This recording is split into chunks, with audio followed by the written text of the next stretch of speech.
శ్రీ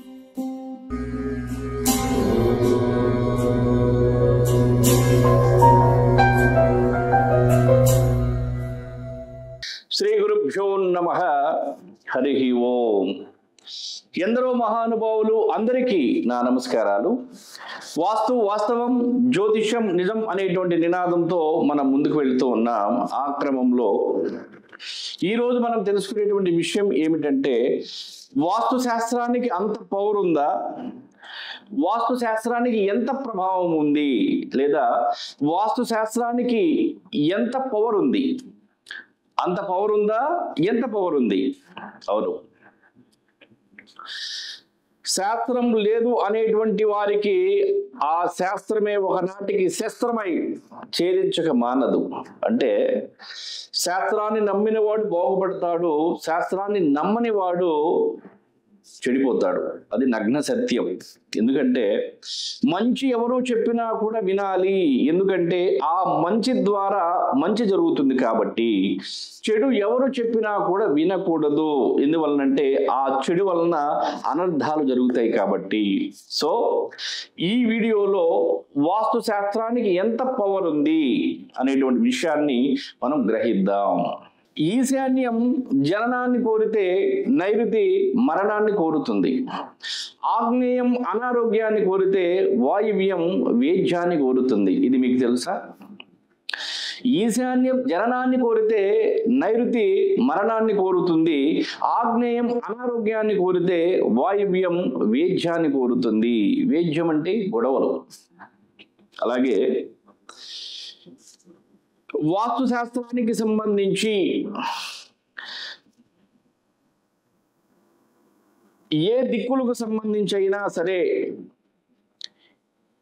ఏ దిక్కులో దోషాలు ఉంటే ఆ దిక్కుకు సంబంధించినటువంటి ప్రభావము ఆ గృహస్థులపైన ఉంటాయి. అది ఏ విధంగా అనేది ఈ మ్యాప్ ద్వారా మనం తెలుసుకునేటువంటి ప్రయత్నం చేద్దాం.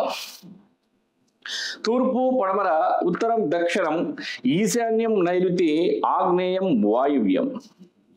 ఉదాహరణకి మీకు గనుక తూర్పు ఈశాన్యంలో కానీ, ఉత్తర ఈశాన్యంలో కానీ, ఈశాన్యం మూలలో కానీ వాస్తు దోషాలు ఉన్నప్పుడు వంశాభివృద్ధికి సంబంధించి కానీ, సంతానానికి సంబంధించి కానీ, లేదు ఫైనాన్షియల్ కండిషన్కి సంబంధించి కానీ, వివాహాలు లేట్ అవటం కానివ్వండి, వ్యాపారం దెబ్బతినడం కానివ్వండి, ఖచ్చితంగా ఈ ఈశాన్య దోషం, తూర్పు ఈశాన్యం, ఉత్తర ఈశాన్య భాగంలో గనక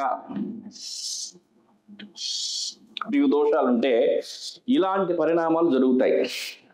మరలా మధ్య తూర్పులో కానీ మధ్య ఉత్తరంలో దోషాలు ఉన్నా కూడా ఇలాంటి ప్రభావాలే వస్తాయి. ఇటువంటి ప్రభావాలు ఫైనాన్షియల్ కండిషన్ దెబ్బతింటుంది, వ్యాపారాలు దెబ్బతింటాయి, పుత్ర సంతానం ఉండదు, సంతానానికి సంబంధించి పిల్లలకు సంబంధించి సమస్యలు వస్తాయి, మరలా వివాహాలు ఆలస్యం అవుతాయి. ఎక్కడ వేసిన గొంగళి అక్కడే ఉండేటువంటి పరిస్థితి మధ్య ఉత్తరంలో కానీ, మధ్య తూర్పులో కానీ, తూర్పు ఈశాన్యంలో కానీ, ఉత్తర ఈశాన్యంలో కానీ, ఈశాన్యం మూల కానీ వాస్తు దోషాలు ఉంటే ఇలాంటి సమస్యలు 100% వస్తాయి. మరలా తూర్పు ఆగ్నేయానికి సంబంధించి కానీ, దక్షిణ ఆగ్నేయానికి సంబంధించి కానీ, ఆగ్నేయ మూలకు సంబంధించి కానీ ఈ డైరెక్షన్ లో గనక మీకు వాస్తు దోషాలు ఉంటే అనారోగ్య సమస్యలు రావడానికి, భార్యాభర్తల మధ్య గొడవలు జరగటానికి, భార్యాభర్తలు విడిపోవటానికి, లేదు లేనిపోయినటువంటి సమస్యలలో మీరు ఇరుక్కోవటానికి, మీ కుటుంబ సభ్యులు ఇరుక్కోవటానికి అవకాశం ఆగ్నేయ మూల, ఆగ్నేయ భాగంలో ఉన్నటువంటి దోషాలు మిమ్మల్ని ప్రేరేపిస్తాయి వాస్తు శాస్త్రం ప్రకారం కూడా. మరలా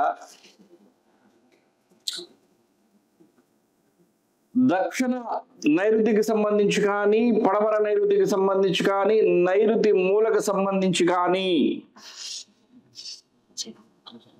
వాస్తు దోషాలు గనక ఉన్నట్లయితే మీ గృహానికి సంబంధించి ఆకస్మిక మరణాలు, పక్షవాతాలు, లేదంటే యాక్సిడెంట్లో చనిపోవటం, తీవ్రమైనటువంటి అనారోగ్య సమస్యలు రావటం, మంచం పట్టడం, ఎవరు చూసేటువంటి దిక్కు మొక్కు లేకుండా జీవనం సాగించడం, అనాథలాగా బ్రతకటం, ఆస్తులను కోల్పోవటం, ఇవన్నీ కూడా నైరుతి దోషం వలన ఆ కుటుంబ సభ్యులకు ఏర్పడతాయి. మరలా వాయువ్య భాగంలో గనక వాస్తు దోషాలు గనక ఉన్నట్లయితే, ఉత్తర వాయువులో కానీ పడమర వాయువులో కానీ వాయువ్య మూల కానీ వాస్తు దోషాలు ఉన్నట్లయితే పిల్లల జీవితాలు అయోమయంలో పడటం, అప్పుల పాలు, దివాలా తీయటం, ఐపీ పొజిషన్కి రావటం, మెంటల్గా అప్సెట్ అవటం, మెంటల్ కండిషన్ బాగలేకపోవటం, తర్వాత కాపురాలను పట్టించుకోకుండా జోదరులై, వ్యసనపరులై, తాగుబోతులై తిరగటం లాంటి సమస్యలు ఈ వాయువ్య దిక్కు నుండి ఆ గృహస్థులకు ఏర్పడతాయి. అంటే వీటన్నిటిని బట్టి వాస్తు శాస్త్రానికి పవర్ ఉందా లేదా? లేదు. వాటన్నిటి వల్ల సమస్యలు రావట్లేదు, వేరే రూపంలో సమస్యలు వస్తున్నాయి. ఓకే, దాన్ని ఫైండ్ అవుట్ చేయండి, ఐడెంటిఫికేషన్ చేయండి. ఒక ఉచ్చమైన స్థానంలో మీరు జీవన విధానాన్ని కొనసాగించండి. ఒక వాస్తు దోషం ఉన్నటువంటి ఇంటిలో జీవన విధానాన్ని కొనసాగించండి. రెండిటిలో వ్యత్యాసాన్ని మీరు గమనించి అప్పుడు చెప్పండి. అంతేగాని వ్యత్యాసాన్ని గమనించకుండా, మీరు పరీక్ష చేయకుండా వాస్తు శాస్త్రానికి అంత ప్రభావం, అంత పవర్ లేదని చెప్పని అనటం కరెక్ట్ కాదు. కాబట్టి శాస్త్రాన్ని నమ్మండి, శాస్త్రం ప్రకారం నిర్మాణాలు చేయండి. ఇలాంటి ఆపదల నుండి మీ కుటుంబాలను మీరు రక్షించుకోండి. శాస్త్రాన్ని గనక నమ్మని వాడు ఆ శాస్త్రమే ఒకనాటికి శస్త్రమై వారిని ఎన్నటికి ఛేదించక మానదు. ఇది సత్యం. సర్వే జన సుఖినో భవంతు. నమస్కారం.